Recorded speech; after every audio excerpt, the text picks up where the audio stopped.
Hello and welcome to another video. So in this video I want to talk about something I think is very important and underleveraged in the software field, and that is professional networking. And I think for every hour you spend on this, you're going to get just as much bang for your buck as you would an hour spent on learning to code. And I would say that they're probably as equally as important once you're past the kind of foundation level of learning to code and you've picked up some concepts and you can start building some stuff. Then I think it's time to focus on networking. So what I'm going to do here is actually share my screen, because I thought this was such an important topic that I actually wrote this lesson in the Odin project on professional networking, and it was a great experience. But the reason I did this was because I frequent the Discord now and then, usually, well, actually on a daily basis for the most part. And I usually look in the Getting Hired section because I think that's the place where you can provide the most value, biggest bang for your buck from my perspective. And one of the questions that always comes up is, how do I get a job, essentially? I've applied to so many postings and I'm just not getting anywhere. And so from many of the people who are experienced professionals, networking is generally the response that people give back is something, have you tried networking? Have you got much of a network? Can you rely on a network? And for that reason, I wanted to write this lesson on it so that there is content in the Odin project that focuses on this highly underleveraged skill and value add, so that people are aware what networking is, how they can do it, what it means, and why it's useful. So I'm essentially going to go through this lesson with you. I know that you could read it by yourself, however, you might not. So I'm putting this out there. It's another way for you to get in touch with this content. And one of the challenges with the Odin project was we didn't know where to place this content exactly, because the foundations is a little too soon. You really need to get the foundations down before you start thinking about networking, in many of our opinion. And then the next logical place for it in the curriculum was in the Getting Hired section. So that's where it lives. But most people may not look at this until they're further in, or almost near towards the end of the Odin project, which is a little too late. So hopefully putting this out there, a few people will see this information up front. So like I said, a professional network, it's an irreplaceable asset on your journey to becoming a web developer. Now let me zoom in just a little bit here. Oops. And I'm used to my Mac at work and I was using the wrong key. Okay, so your network it's an irreplaceable asset on your journey. We're social beings. We are wired to help others. We are wired to get help, right? This is what we do within a network. And one of the benefits of your network, beyond just giving you information, is it may help you land your first job. And in my personal experience, both of my jobs came from networking. If I didn't network, I would not have had either of these opportunities. The first job was my internship at FreshBooks, which just turned into a contract at FreshBooks. The reason I found out about that job is because I was networking on LinkedIn, reaching out to people, connecting with people on there. And someone who I had connected with a few days prior, they tagged me on a post by FreshBooks saying that they were expanding their internship program. And if she'd never done that, then I would never have found out about this opportunity and I never would have got that job. I'm so grateful that she did, and that's the way it went. And the second job I got, again, it was through my connections on LinkedIn. And I had finished at FreshBooks. I didn't want to renew their return offer of a short-term contract. I wanted to find something more permanent. And so I put a post out on LinkedIn saying, hey, my time at FreshBooks is over. I want to try and find work in Ruby on Rails. And within a day, I had a post on my comment on my post saying, hey, I have a company, we use Ruby on Rails. We'd love to find out more about you. Here's the job posting. Give it a go. So the rest is history. I now work at that company. I've been there 6 months, and it's a great experience. I never would have had this opportunity if I didn't network on LinkedIn. I never would have known about the job. So that's the value of networking. And also having the CEO reach out to you like that, it's a warm introduction. He knows who I am already because he's the one that reached out to me because he found me on LinkedIn, or we'd connected and he saw my post. So that's where networking can get you, is warm introductions. And we'll look at why that's important here in a second. So lesson overview. I mean, we'll look at what a professional network is, how it can be a benefit, and some strategies and actions to consider when building and maintaining your network. So what is a professional network? It's not the people you follow on social media, nor is it necessarily friends. It's more the people that you've made a genuine connection with, because you gain more from being connected than you would alone. And usually you have a mutual interest. And it can be in person or online. So both of my connections I mentioned were all online. And this network can definitely help you on your journey to becoming a developer, both just in skill set, but also in your career. And that's because a lot of these people work in companies that are going to be doing hiring. So you want to be networking with people who are in relevant roles, such as software developers, software or engineering managers, recruiters, technical recruiters, HR managers, things like that. In obviously relevant tech companies that you find interesting. So why is a network useful? Well, I mean, anecdotally, you could probably think of some examples in your life where you were stuck and you had to go somewhere for help. It may have been while you were learning software, learning to code, and you went on the Discord to ask someone on there for some help. That was you exercising a network that you had access to, right? So your professional network is going to be exactly like that. And yes, there's many ways to get information these days. I mean, you don't have to get everything from a human. You can ask Google, you can ask AI, and you'll probably get an okay first pass answer. But there's absolutely no replacement for talking to a real live human who has been there, done that, can take in the information that you give them and filter it and give you a very good answer back. And ways that this can be helpful, for example, you might be looking at doing an informational interview, just finding out about what somebody does. Or you may be seeking feedback on a portfolio, or just looking for general career progression advice. So interacting with someone who has experience in this, and being able to ask them follow-up questions in a dialogue manner, it's irreplaceable. There is no surrogate to that right now. Your network can be useful at helping you making decisions. I mean, the Odin project sets things out very nicely for you, but just imagine that you didn't have this concrete path to follow. You'd have so many decision points where you'd have to make decisions, right? And that's where a network can be very useful to point you in the right direction in your decisions. And also when it comes to finding a job, like I said, I think a network is the most valuable asset that you have. And that's because of this thing called the hidden jobs market. So it depends on the source, but some say up to 80% of all jobs are not posted. Okay, so this means you're only seeing about 20% of all the open jobs when you're browsing whatever job site you're looking at. The percentages are going to vary, but I think it's a very safe bet to say that a large percentage of jobs are in the hidden jobs market.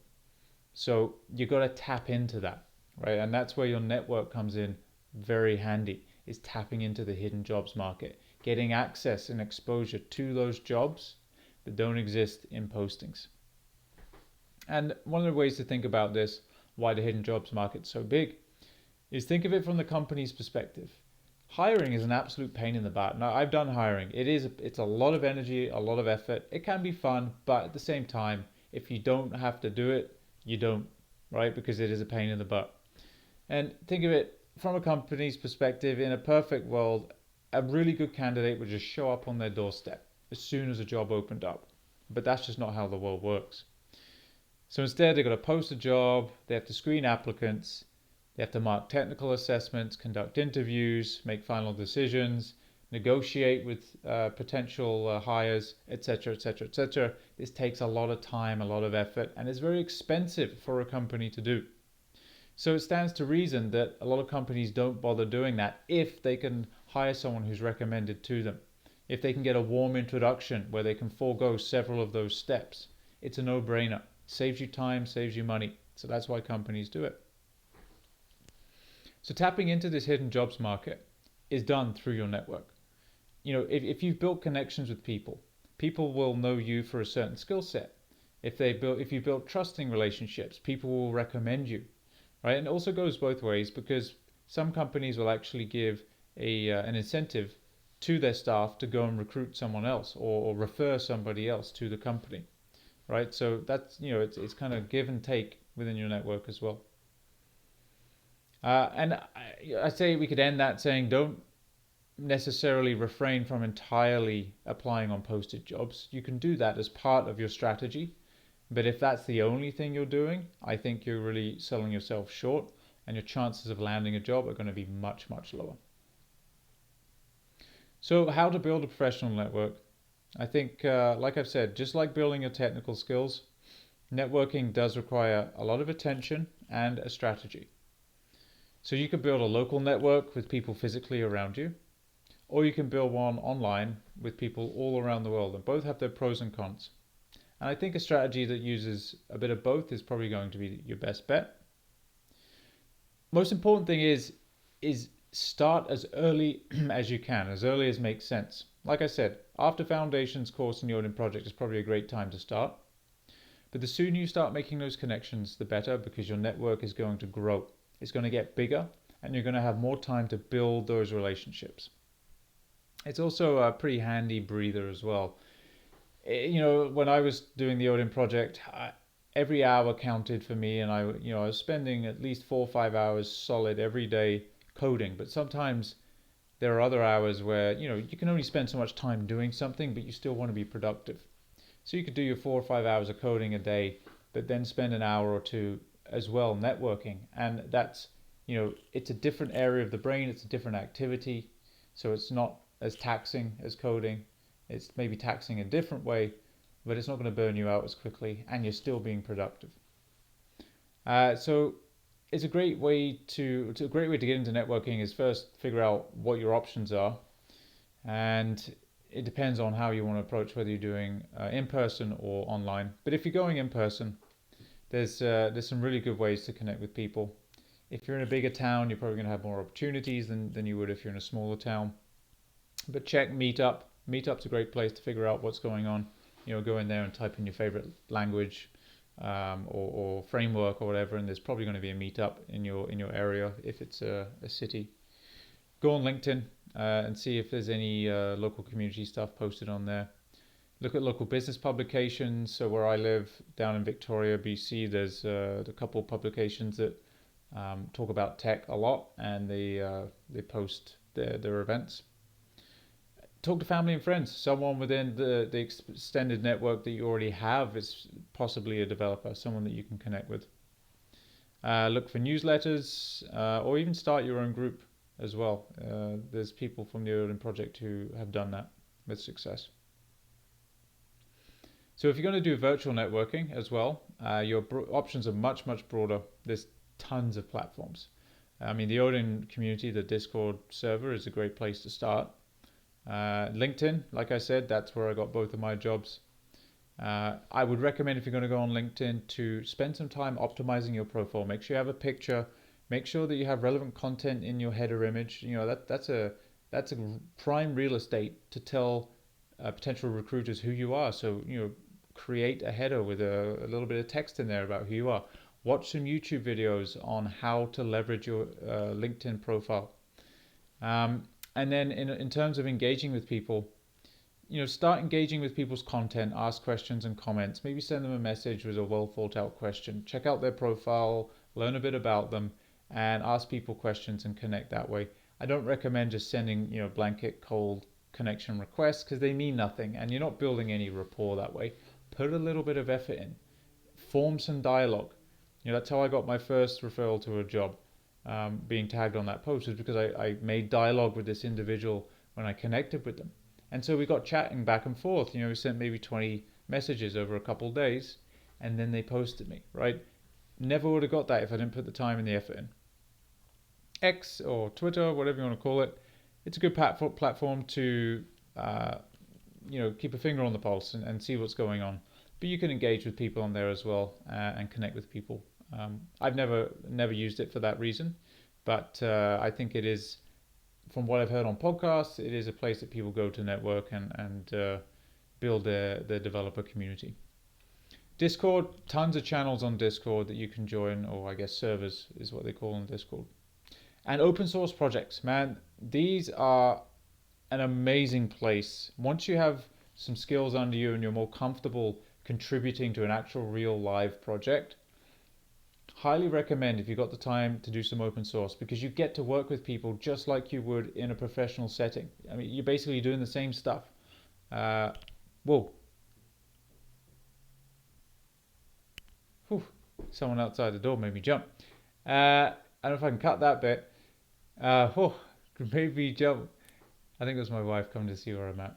But yeah, I'll get through this. So open source projects are a great way to meet other like-minded people and build connections that way. That's probably where I've built my strongest connections is in open source. And just a quick piece on informational interviews. If you want to do these, they're basically it's a fancy name for having a chat with someone where you have a bit of a focus around your chat, and that is generally to ask them questions about a particular topic, and that's probably going to be, you know, how they got into software development, what they do on a daily basis. It's a great way for you to figure out if what they do is something you're interested in and would want to do, and help you qualify which direction you want to take in your studies and your career. I can't understate this one enough, building genuine connections. I think authenticity and mutual respect are going to be rewarded. You know, in the long run, if you're going to ask someone a favor, or if someone asks you a favor, let's spin it there. Are you going to help someone who you've got a connection with more than someone that you don't know? I think the answer is probably going to be yes. At least that's the way it is for me. So don't really approach people cold and ask them out of the blue to connect. I think it's better if you engage with them in a more respectful manner that is curious about them, so that they get to talk about themselves and that you can learn from them. And then, you know, once you build rapport, then you can start asking questions and for help perhaps. So I mean, the best strategy is to start conversations with genuine interest in the individual, and just, you know, it's basic social skills. But if that's something that you have struggled with, then there's something you need to work on. There's ways to do this. I mean, you can come up, if you're going to a meetup, for example, you can come up with some generic questions like, where do you work? What tech stack do you use? How did you get into coding? Things like that. Just prepare yourself mentally and have some pre-planned questions that are going to help you during that moment where your brain just stops.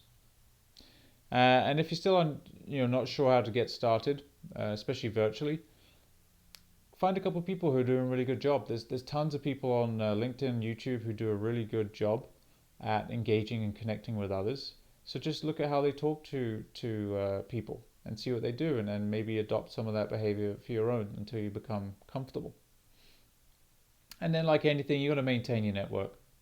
So, you know, just keep going to events, scheduling periodic chats with people. Shoot someone a message in LinkedIn or whatever social platform you're on, saying, hey, it's been a while, how's it going? You just keep things going, and be genuine. Ask people questions about things that, you know, maybe they've been working on something, see how it's going, etc. It's just like normal friendships and relationships. Okay, that's the end of the lesson.